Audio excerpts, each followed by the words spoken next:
এই পর্বে আমরা দেখব মাইক্রোসফট ওয়ার্ড। আমরা প্রথম পর্বে দেখেছি পেন্ট, দ্বিতীয় পর্বে দেখেছি নোটপ্যাড, তৃতীয় পর্বে দেখেছি ওয়ার্ডপ্যাড। এই পর্বে দেখব আমরা মাইক্রোসফট ওয়ার্ড। 2007, 2003, 2000, এটা হচ্ছে 2013, এটা হচ্ছে মাইক্রোসফট ওয়ার্ড। প্রথমে এখানে যদি আমরা যাই যে ওয়ার্ড লিখি, ওয়ার্ড 2013, দেখুন এখানে ওয়ার্ড 2013 চলে আসবে। এখানে ক্লিক করলে এরকম ইন্টারফেস আসবে। এরপর এই যে ব্ল্যাঙ্ক ডকুমেন্টস আছে, এই ব্ল্যাঙ্ক ডকুমেন্টসে ক্লিক করতে হবে। ক্লিক করলেই দেখুন আমাদের সামনে মাইক্রোসফট ওয়ার্ড 2013 খুলে যাবে। এরপরে এখানে দেখুন আছে home, insert, design, page layout, references, mailings, review, view. আর ফাইলের ভিতরে দেখুন এখানে ইনফরমেশন আছে, নিউ আছে, ওপেন আছে, সেভ অ্যাজ, প্রিন্ট, শেয়ার, এই অপশনগুলো সব আছে। এক্সপোর্ট, ক্লোজ অ্যাকাউন্ট অপশন, এই অপশনগুলো আছে। এই হোমের ভিতরে দেখুন clipboard, font, paragraph, style, editing. ইনসার্টের ভিতরে দেখুন পেজ, টেবিল, ইনস্টলেশন, তারপরে হচ্ছে অ্যাপস, তারপর media, links, comment, head and footer, text, symbol. এইভাবে ডিজাইনের ভিতরে আছে, পেজ লেআউটের ভিতরেও আছে। এই ডিজাইনের ভিতরে দেখুন page border, page colour, watermark এখানে আছে। এটা 2007-তে ইনসার্টের ভিতরে থাকে বা পেজ লেআউটের ভিতরে থাকে। পেজ লেআউটের উপর পেজ বর্ডার থাকে। আর ইনসার্টের ভিতরে টেবিল, পিকচার, শেপ এগুলো থাকে। আর এই ডিজাইনের ভিতরে 2013-তে দেখুন page border, page colour, watermark এটা এসেছে। কিন্তু 2007-তে আপনি পেজ লেআউটেতেই পেজ বর্ডার, পেজ কালারটা পাবেন। যা হোক, 2013-ই আমরা প্রথমে হোমের কাজগুলো দেখব। হোমের ভিতরে clipboard, font, paragraph, style, editing, এই কাজগুলো দেখব। প্রথমেই আমরা কোনো একটা অংশ টাইপ করে নিই। টাইপ করার জন্য আমরা একটা ছোট্ট কমেন্ট ব্যবহার করছি, সমান দিয়ে RAND দিলেই, এন্টার দিলেই দেখুন আমার একটা টেক্সট অটোমেটিক কম্পিউটার দিয়ে দিচ্ছে। কেমন করে দেখুন, সমান দিয়েছি, সমান দেওয়ার পর দেখুন RAND প্রথম বন্ধনী ক্লোজ করেছি। তারপরে এন্টার দিলেই আমাকে কম্পিউটার একটা টেক্সট দিয়ে দিচ্ছে। এই টেক্সটটা ধরুন আমি এখান থেকে এটা ডিলিট করে দিলাম। সাধারণত আমরা কাট, কপি, পেস্ট আমরা নোটপ্যাডে শিখেছি, ওয়ার্ডপ্যাডেও শিখেছি। এখানে দেখুন সিলেক্ট করার সঙ্গে সঙ্গেই এখানে দেখুন কাট আর কপি হাইলাইট হয়েছে। আমরা ওয়ার্ডপ্যাডে এটা দেখেছি। এটা যদি আমরা সিলেক্ট করি, সিলেক্ট করার পর কপি আর কাট এখানে দেখা যাচ্ছে দেখুন। তো আমরা যদি সিলেক্ট করলাম, সিলেক্ট করার পর এখানে কপি করলাম, কপি করে এখানে জায়গা দেখালাম, জায়গা দেখার পর একটু এন্টার দিলে দেখুন কার্সারটা নিচে চলে এসেছে। এখানে পেস্ট করে দিলাম, তাহলেই দেখুন আমাদের পেস্ট করা হলো। এরপর দেখা যাচ্ছে যে এইখানে লেখাটা একটু অন্য ডিজাইন আমরা করেছি। এটা দেখেছি ফরম্যাট, আমরা দেখেছি ওয়ার্ডপ্যাডে দেখেছি কাজটা। লেখার সাইজ ছোট বড় করার জন্য এখানে কালার করে নিলাম, মনে করুন এরকম আছে। এবার আমার ইচ্ছা গেল এই লেখাটার মতো নিচের লেখাগুলো করবো। কিভাবে করবো? এখানে আমরা দেখেছি ক্লিপবোর্ডের ভিতরে কাট, কপি, পেস্ট এই কাজটা দেখেছি, কিন্তু ফরম্যাট পেন্টারের কাজটা আমরা দেখি নাই। প্রথমে দেখুন এখানে যে কোনো যতটা খুশি বা একটা অক্ষর সিলেক্ট করার পর যদি আমরা ফরম্যাট পেন্টারে ক্লিক করে নিই, তাহলে দেখুন এখানে নিয়ে আসার একটা ব্রাশের মতো হয়ে যাচ্ছে। এই ব্রাশটা যদি আমরা একটু টেনে দিই দেখুন ওই লেখাটা এরকম হয়ে যাবে। এবার দেখা গেল এই লেখাটা নিচেকার লেখাটার মতো, এই লেখাটার মতো আমরা এই ওপরের লেখাগুলো করতে চাই। তাহলে কি করব? এই যে যতটুকু খুশি আমি সিলেক্ট করে নিলাম মাউস দিয়ে, ফরম্যাট পেন্টারে ক্লিক করলাম। ফরম্যাট পেন্টারে ক্লিক করার সঙ্গে সঙ্গে দেখুন একটা ব্রাশের মতো চিহ্ন চলে এসেছে দেখুন। এবারে এখান থেকে যতদূর আমি টানবো ততদূর ওই লেখাটা এরকম হয়ে যাবে। তাহলে ফরম্যাট পেন্টারের কাজ বোঝা গেল। আর একবার দেখুন এটা সিলেক্ট করলাম, সিলেক্ট করার পর এখানে যদি কালারটা অন্য থাকে, ধরুন এই কালারটা আছে, এবারে এটাকে আমরা ফরম্যাট পেন্টারের মাধ্যমে গোটাটাকে করতে চাই। যে কোনো একটু অংশ সিলেক্ট করতে পারি, গোটাটাও করতে পারি, এই অংশটা গোটাটাই করতে পারি।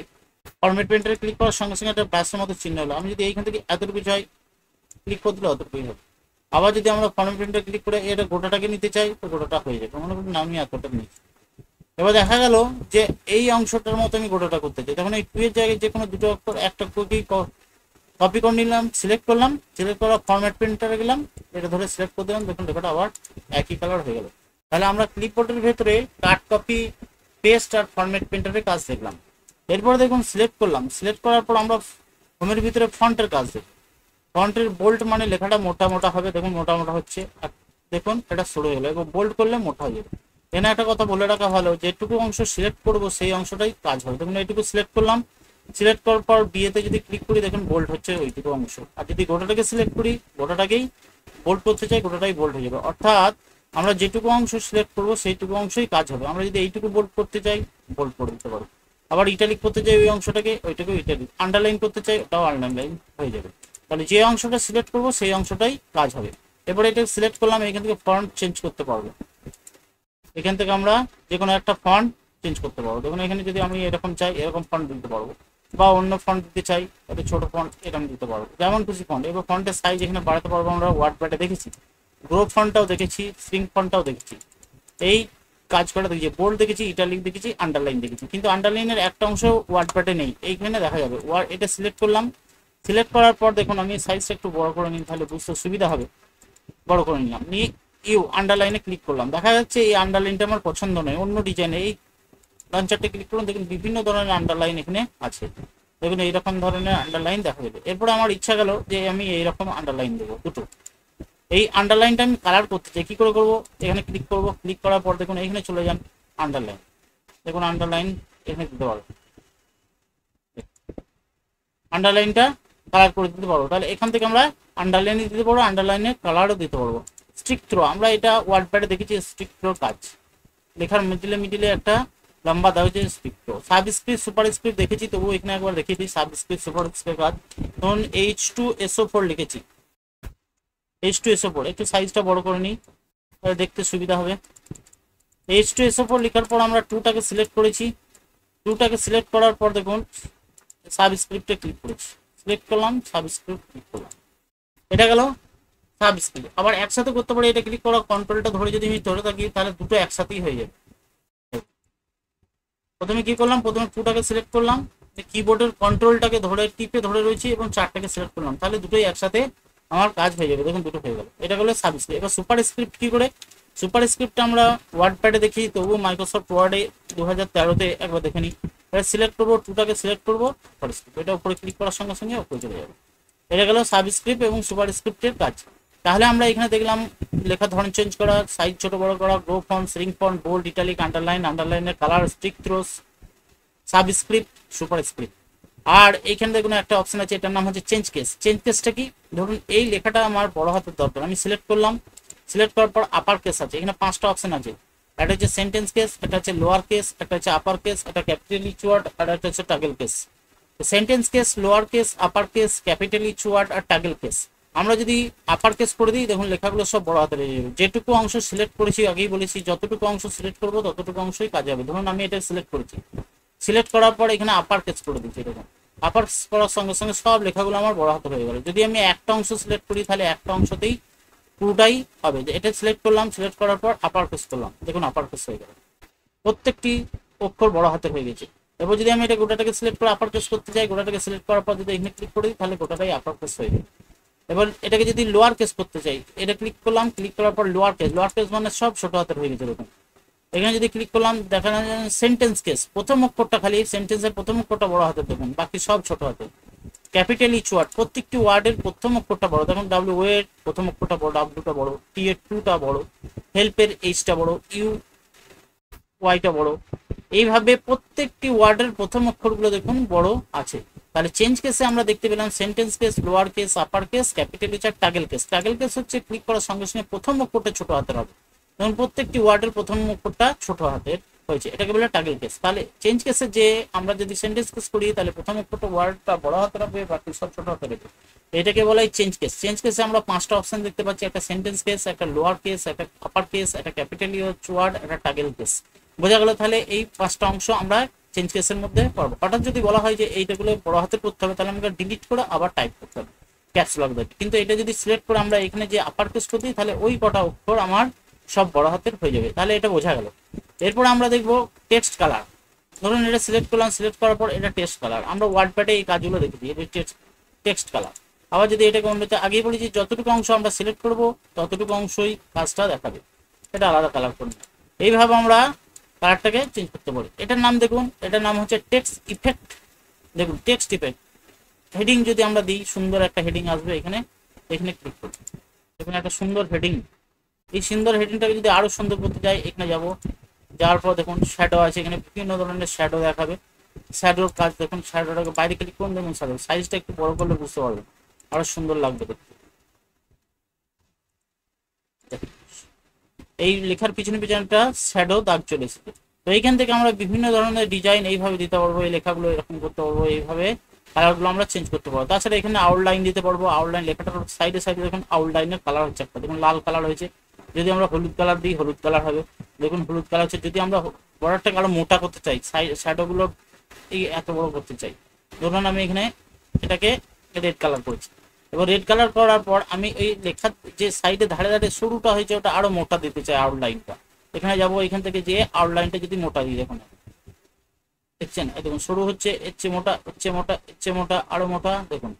তো মোটামুটি এটা ভালো লাগছে দেখতে, চোখে টেকছে। তো দেখুন চারি সাইডে একটা করে বর্ডার হয়ে যায়। আরো যদি শুরু করি সুন্দর লাগবে দেখতে আরেকটু আউটলাইনটা, লেখার আউটলাইনটা। আর যদি আউটলাইন না দিতে চাই তাহলে নো করে দিলে আউটলাইনটা নো হয়ে যাবে। এখানে যদি যাই, যার পর যদি এখানে আউটলাইনটা আমরা নো করে দিই তাহলে আউটলাইন আর দেখাবে না। এবার জিনিস শ্যাডো, বিভিন্ন ধরনের শ্যাডো আপনি দেখতে পাবেন, যেটা পছন্দ সেটা শ্যাডো নিতে পারবো। রিফ্লেকশনে আমরা দেখতে পাবো, রিফ্লেকশন লেখাটা দেখুন এরকম লাগবে, ক্লিক করি দেখুন রিফ্লেকশনে এরকম লাগবে। যদি লেখাটা সাইজটা ছোট করি তাহলে একটা লাইনে করলে দেখতে ভালো লাগবে, দেখুন একটা লাইনে এটা রিফ্লেকশন বলে। সিলেক্ট করলাম, সিলেক্ট করার পর এখানে গেলাম, এখানে গ্লো, এখানে দেখুন বিভিন্ন ধরনের ডিজাইন, নাম্বার স্টাইল, এখানে লাইটার্স, এখানে বিভিন্ন লাইটার্স আছে দেখুন এইভাবে, এখানে স্টাইল সিট এইভাবে। তো বিভিন্ন ধরনের ডিজাইন এখান থেকে আমরা একটা লেখাই দিতে পারবো। এটা হচ্ছে, এরপরে দেখুন এটা হচ্ছে টেক্সট হাইলাইট কালার। ধরুন এই লেখাটা লাল রঙের আছে, পিছনের ব্যাকগ্রাউন্ডটা আমি হাইলাইট করতে চাই। হাইলাইট করতে গেলে যদি আমরা হলুদ দিই বা অন্য কিছু দিই, আগে সিলেক্ট করে নিই, দেখুন ওই রকম হয়ে যাবে। দেখুন হাইলাইট কালার মানে হচ্ছে পিছনটা হাইলাইট হবে আর টেক্সট কালারটা কিচ্ছু পরিবর্তন হবে না। এটা সিলেক্ট করলাম, মনে করুন এতটুকু আমার খুব প্রয়োজনীয়, ধরুন এটা আমার খুব প্রয়োজনীয়, এটা আমি সিলেক্ট করলাম যেন আমার চোখে ঠেকে সবসময়। এটা সিলেক্ট করার পর আমরা হাইলাইট কালারে যে হাইলাইট করে দিলাম, দেখুন হাইলাইট করছি যাতে লেখাটা বুঝতে পারি, এটা হাইলাইট করে দিলাম, দেখুন হাইলাইট হয়ে গেল। চোখ সবসময় ওই লেখাটা আমাদের চোখে ঠেকবে, এটাকে হাইলাইট কালার বলে। টেক্সট কালারটা দেখালাম। এরপরে দেখুন এটার নাম হচ্ছে কি ক্লিয়ার অল ফরম্যাট। যদি আমরা গোটাটাকে সিলেক্ট করি, সিলেক্ট করার পর হোমে যাই, হোমে যাওয়ার পর যদি ক্লিয়ার করে দিই দেখুন সব মুছে যাবে, যেমন আগে ছিল লেখাটা ঠিক সেরকম হবে। আবার যদি আন্ডু করি চলে আসে, তাহলে ক্লিয়ার ফরম্যাট মানে যা করেছিলাম সব মুছে গেল। এরপরে যদি আমরা আন্ডু করি, আন্ডু করলে আবার সেই লেখাটা চলে আসবে, এখানে সেই লেখাটা চলে এসেছে দেখুন। এরপরে দেখবো আমরা এই কালার, তাহলে আমরা কি দেখলাম, আমরা ফন্টের ভিতরে font, font size, grow font, shrink font, change case, change কেসের ভিতরে 5টা অপশন দেখলাম, sentence case, lower case, upper case, capital feature, toggle case. আর ক্লিয়ার ফর্মেট দেখলাম, বোল্ড দেখলাম, ইটালিক দেখলাম, আন্ডারলাইন দেখলাম। আন্ডারলাইনের ভিতরে বিভিন্ন আন্ডারলাইন দেখলাম, আন্ডারলাইনের কালার করা দেখলাম, স্টিক থ্রু দেখলাম, সাবস্ক্রিপ্ট, সুপার স্ক্রিপ্ট দেখলাম, টেক্সট দেখলাম, টেক্সট গ্রোথ দেখুন, এটা নাম মাউসটা নিয়ে গেলেই বলবে, টেক্সট ইফেক্ট অ্যান্ড টোপোগ্রাফি। তারপর হচ্ছে এখানে চলে আসুন টেক্সট হাইলাইট কালার, তারপরে চলে আসুন দেখুন টেক্সট কালার বা ফন্ট কালার।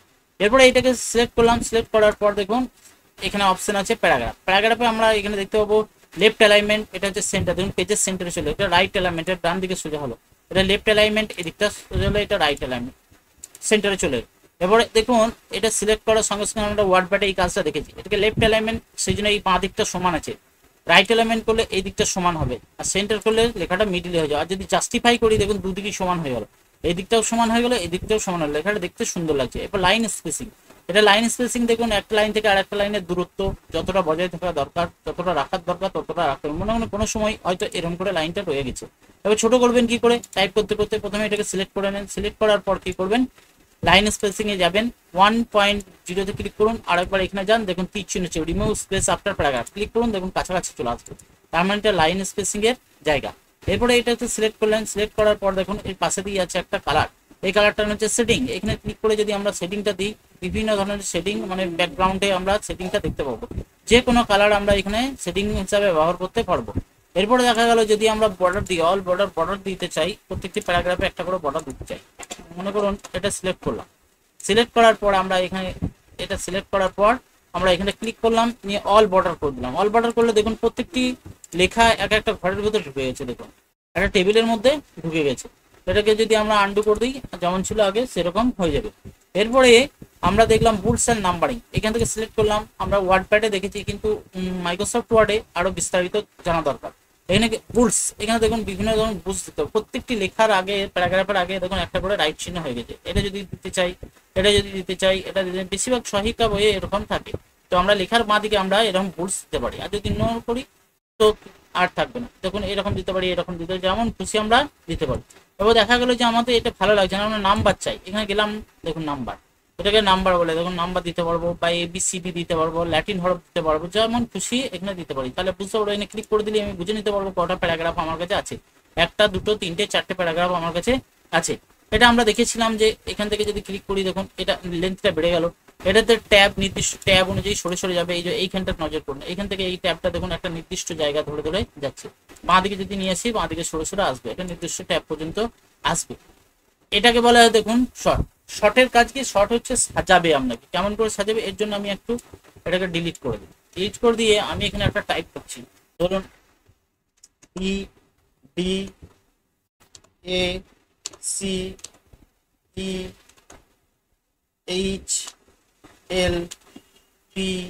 এইভাবে আমি টাইপ করছি। দেখুন এটা সিলেক্ট করলাম, সিলেক্ট করার পর দেখা যাচ্ছে এখানে শর্টে ক্লিক করলাম, ক্লিক করার পর এখানে একটা ছক এলো। দেখুন ছকে অ্যাসাইন্ডিং যদি ওকে করে দিই দেখুন আমার ABCD পরপর যে অক্ষরগুলো সেগুলো সেজে গেল। আবার যদি ভালো করে বুঝতে চাই তাহলে এটা আরো ভালো করে বুঝতে চাই, 9 6 7 4 8 3 4 3 2 1, এইটা যদি আমরা সাজাতে চাই দেখুন প্রথমে সিলেক্ট করলাম, সিলেক্ট করার পর শর্টে গেলাম, শর্টে অ্যাসাইন্ডিং আছে ওকে করে দিলি দেখুন 1 2 3 4 5 6 করে পরপর সেজে যাবে, যেগুলো পরপর সাজা। আবার যদি ক্লিক করি অ্যাসাইন্ডিং শর্টে গিয়ে যদি ডিসঅ্যাসাইন্ডিং করি নিয়ে ওকে করে দিই দেখুন উপর থেকে নিচে পর্যন্ত সেজে যাবে। তাহলে আমরা ক্লিপবোর্ড, ফন্ট আর প্যারাগ্রাফের কাজ করা দেখলাম। আর এটা হচ্ছে যে হাইট, এটা আমরা আন্ডু করে চলে যাই। আন্ডু করে যাওয়ার পর যদি আমরা হাইটটা দেখি তাহলে বুঝতে পারবো। এখানে গেলাম, আন্ডু করি, আন্ডু করলে এখানে চলে এসেছি। আন্ডু করার পর দেখুন এখানে যদি আমরা হাইটে ক্লিক করি প্রত্যেকটি লেখার পিছনে পিছনে একটা করে চিহ্ন চলে এসেছে। আমরা যদি এটাকে ডিলিট করার চেষ্টা করি কোনো অবস্থাতেই এটা ডিলিট হবে না, সিলেক্ট করলেও ডিলিট হবে না। দেখুন ওই হাইড অপশনটা এখানে থেকেই যাচ্ছে, এটাকে আপনি ডিলিট করতে পারবেন না, কোনোভাবেই ডিলিট করতে পারবেন না। ডিলিট করতে গেলে কি করতে হবে, হাইডে এখানে যে ক্লিক করে দিতে হবে। তাহলে আমরা ক্লিপবোর্ড দেখলাম, ফন্ট দেখলাম, প্যারাগ্রাফ দেখলাম না, এই কাজ কটা আমরা দেখলাম। এরপরে